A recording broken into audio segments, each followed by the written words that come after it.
Hey guys, Andy here. So I wouldn't say that I'm a big watch wearer. I think there were probably months have passed sometimes where I've not bothered with a watch at all, which might be why I've not been in a hurry to update or upgrade my original Pixel watch, which I bought 3.5 years ago. Well, what are we now, 2026? So 2022, something like that.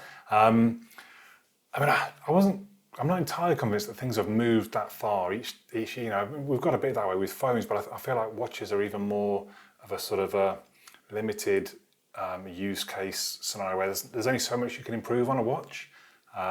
So I've not been overly concerned, but Google sent me an email. I can't even remember why. I get various emails from Google about the Google store and the offers they have.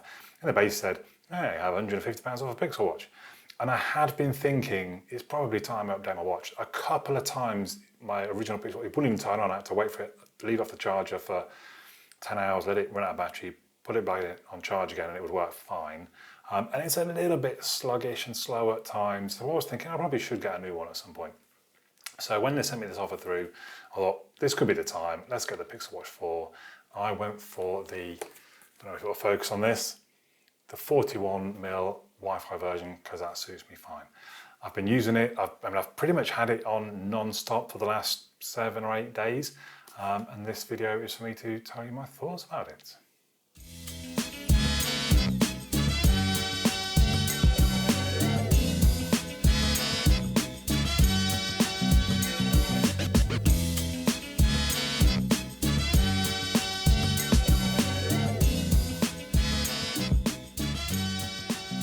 So as I said, this is the 41mm Wi-Fi version, which is normally £349 on the Google Store.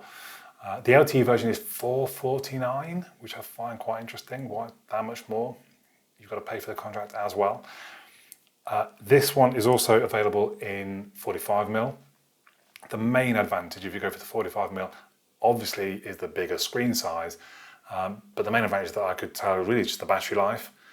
I didn't think, because I'm not a big watch wearer, I probably wear it for specific things, like if I'm going out for the evening or going to the office for the day, but I can have it back on charge again that night probably. I don't want it for the sleep tracking. I'm going to talk about sleep tracking, but I don't need it for that. So I'm happy charging every night. So battery wasn't a problem. I don't need a nice, a bigger face. I thought I'd probably rather a smaller, neater, well, just smaller face. So I went with the 41. Now, when you come to colours, let me just take this off for a second. When we talk about colours, we talk about the watch itself and the colour of the strap. Now, this is actually a third-party strap that I got off AliExpress for like £4, but I quite like it. It's a magnetic one, as you can see.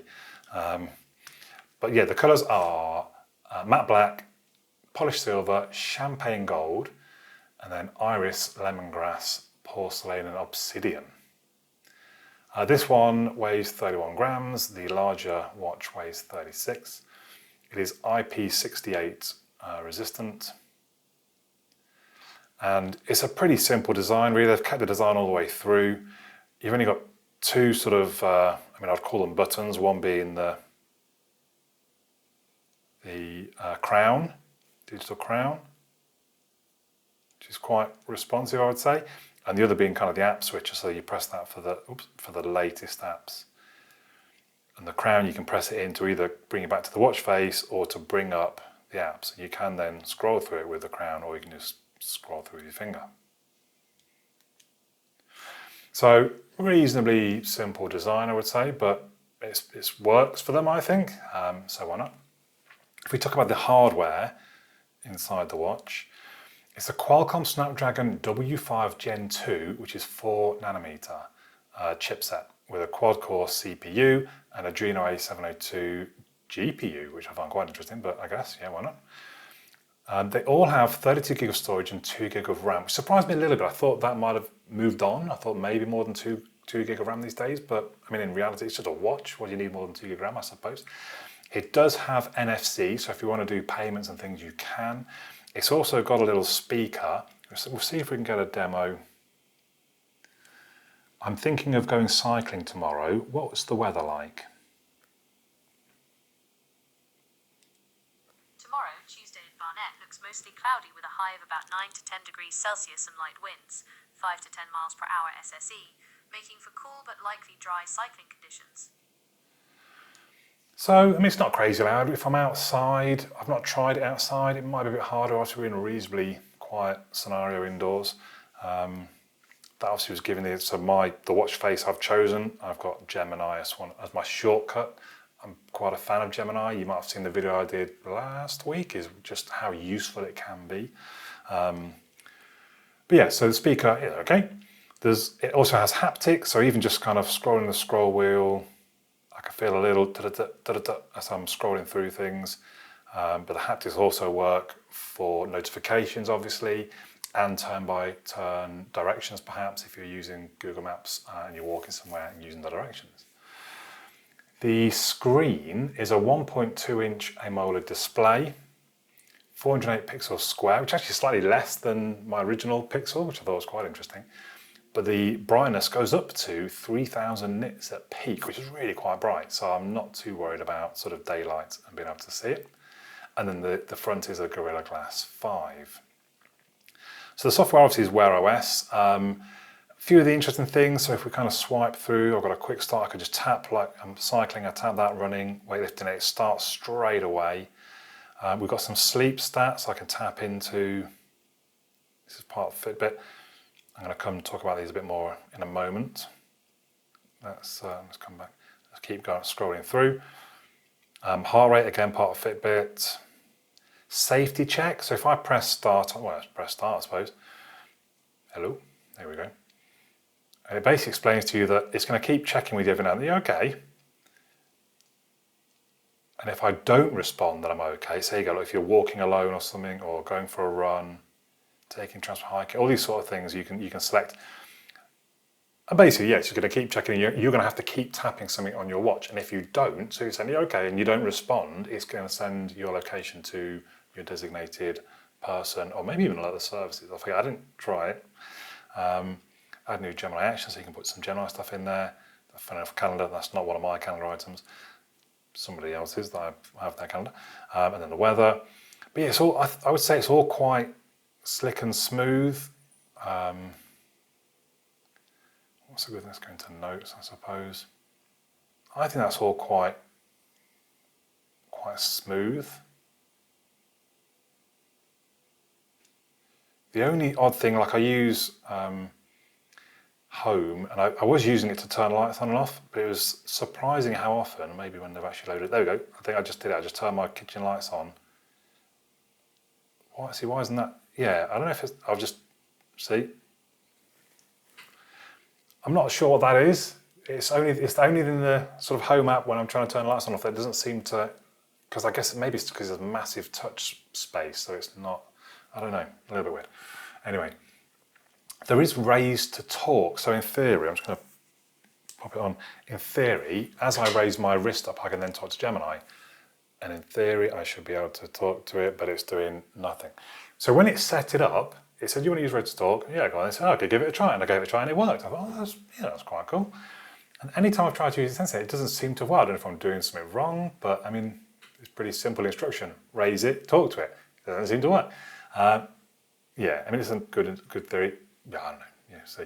I also have it so that it automatically unlocks my phone because it's connected to the watch. That could be quite handy. I did find that apps didn't seem to auto-update. So when I first was using this, and then I went into the Play Store, this was after like a day, and it told me I had about 20 odd apps out of date. And I thought, well, that's a bit weird. I thought, well, I've got to go in each time. And it does seem to have been updating things, but you can go, if you want to check, you can go to Managing Apps, recently updated, there they all are, up to date, there they are. So I've got nothing that needs updating. So it seems to be okay now. And just something else to note, I suppose, software-wise, bedtime mode syncs across your phone and your watch. So I did realise when I was wearing this all the time, so I was wearing it to bed, I have my Do Not Disturb, my bedtime mode set a little bit later, so I'll probably fall asleep and then it'll kick in.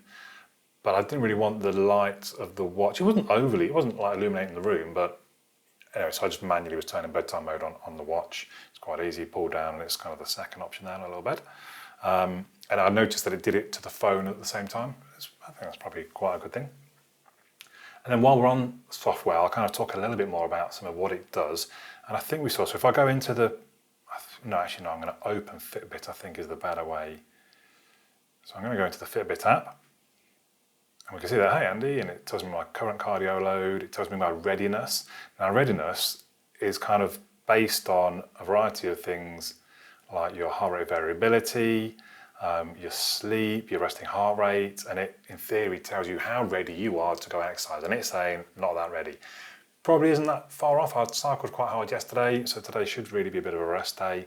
Obviously there's the steps, how many floors I've done, what distance I've done, and it all seems quite sort of accurate. I seem to have got a heart rate resting on my finger. Sleep wasn't all that good last night. And when I matched the readiness to my Whoop score, which gives me a similar thing, they generally seem to be in alignment. So I thought that was encouraging. The sleep tracking, again, I can match that against my Whoop. I've actually got a sleep mat as well, a Withings sleep mat, and it all seems to be reasonably aligned. I mean, not spot on, but not wildly different, I didn't think. As you've seen, it has got the Fitbit software. You can record by just tapping cycling or running or walking, and it will start recording, and it'll use GPS, and it will sync to Strava if that's what we want it to do, or sync to Google Fit or however. And then after a summary, after an activity, you get a bit of a summary. So if I went for a cycle or did an indoor cycle, it would tell me, these are the different heart rate zones and how long you spent in them, and what generally how hard you pushed, stuff like that, which I thought was quite good. But if we move on to kind of the accuracy, so every lunchtime pretty much I go for a bit of a walk around the block, a couple of different routes, and obviously I'm wearing my Whoop, and I've recorded it on both the walk, and it was odd that the Pixel Watch 4 overread my heart rate, and to me in slightly the wrong places. Like there's one bit of a slope that I walk up, only for a minute or two, but it's enough to get your heart rate elevated a bit, and the Whoop seems to pick up on that, and the watch didn't seem to pick it up somewhere else. But then at the same time, overall, I think it overestimated my heart rate. I forget what it said it was. Oh yes, my Whoop said my average heart rate was 90 beats per minute for the walk, which that sounds reasonable. The watch said 105, and I was thinking, that sounds quite high. I'm reasonably fit. That's quite high for a walk around the block, I thought. But I did the same thing on a ride that I did at one lunchtime, sort of 45-minute, 50-minute ride, and the watch underread. I forget what the averages were, but if I show you these, if I'm going to put these graphics on the screen of the different heart rate zones and how much time was spent in them, I think it's quite odd. The Pixel Watch 4, I barely got out of, I think it was zone 1 or something like that. Again, you'll have the graphic there, which I didn't feel was all that accurate. There's a couple of places I was pushing a bit harder. Although interestingly, when you look at the actual graphs of the heart rate, they look quite similar graphs, but that the Whoop is higher, my heart rate was higher. And again, to be quite honest, it just seemed, I believed the Whoop numbers more than I believe the Pixel Watch 4 numbers. So that, for me, that's a little bit of a concern if you wanted to use the Pixel Watch 4 to track activities. Interesting, I remember reading somewhere, someone saying the further away that the technology is from your actual heart, probably the less accurate it's going to be. So I wear my Whoop on my bicep, because I do see people complain about Whoop actually on the wrist, but most bicep wearers are very happy. I'm very happy. I've matched against the chest strap, which again doesn't get any closer to your heart than your chest strap, right? But on your wrist, or you might see my Oura Ring video, not that accurate. The GPS tracking for the activities, that seemed fine. It tracks. It was right. Let's put it that way. So then, if we talk about the battery, the Pixel Watch 4 has a Li-ion 325 mAh non-removable, obviously, battery, which is charged. It's called wired charging. So it clips into, it's got like a magnetic charge that it clips into, but it's classed as wired. And it does charge very quickly. So in 20 minutes, it went up 63%. And actually, I used it all the way down to 2%, and it charged back up to full in 42 minutes, which I thought was really quick, really quick. And then some usage examples. So this has been off charge since, I forget, about 2 or 3 o'clock yesterday. So we're 27-ish, 28-ish hours, and we're not yet halfway. So that's pretty good, I think. Another time I used it for 47 hours, and it went down to 82%. The mistake I did make, after about a day and a half, I was down to 31% left, and I started a ride. And after about an hour and a half of riding, with it tracking everything, it was down to about 8%. I thought, oh, it's not going to last to get home. So I was recording on other things. And that's the thing, I don't need the watch for recording activities. But to me, I thought the battery was pretty good, was sort of a strong point. So I think that brings me to my conclusion. I like the nice clear screen with thin bezels. It's generally slick and smooth in operation. The battery life is definitely improved on the previous one I had, and I would say it's pretty good. It charges really fast, so you know if you're just going to put it on charge while in your shower, you need about 20 minutes charging each day, I would guess, and you're probably fine. The haptics are strong, good feedback. I was navigating a walk when I was in Saffron Walden recently, and it was just easy to be able to look at my wrist rather than have to take my phone out or walk along following the map on my phone, and that it gave you little taps on the wrist when you were coming to a turn. I thought that was really good. The speaker, I would just say, is good enough. Using it, like I say, I wasn't using it for replies from Gemini. I wasn't listening to audiobooks or anything or making calls. The activity tracking would probably be my concern. If you were wanting this to do activity tracking, like specifically you're quite serious about running or cycling or what have you, I'm not sure that this is the right thing. Overall, I'm happy because I don't need it for that purpose. It is more about sort of just making my life a little bit easier, passing me notifications and stuff like that. So I'm happy with it. Is it worth £350? I mean, I would have to say probably not, because I didn't buy it when it was £350. I waited for it to come down. Got a good offer. I think Google do a lot of offers. I don't know. Yeah, just keep your eyes peeled. Be it sort of better trade-ins, be it you get one free when you buy a Pixel phone or something. I don't know. I think there are ways you wouldn't need to pay £350, and then it is a good watch. So hopefully that has answered any question you might have. But please do leave a comment or a question in the comments if you have any. I do read them all and reply where necessary. I really appreciate you watching, especially if you're still watching at this point. It really does help. Do give the video a thumbs up and drop a comment, because again, that helps as well. So yeah, please let me know your thoughts in the comments down below. But for now, my name's Andy, and I'll catch you all again soon.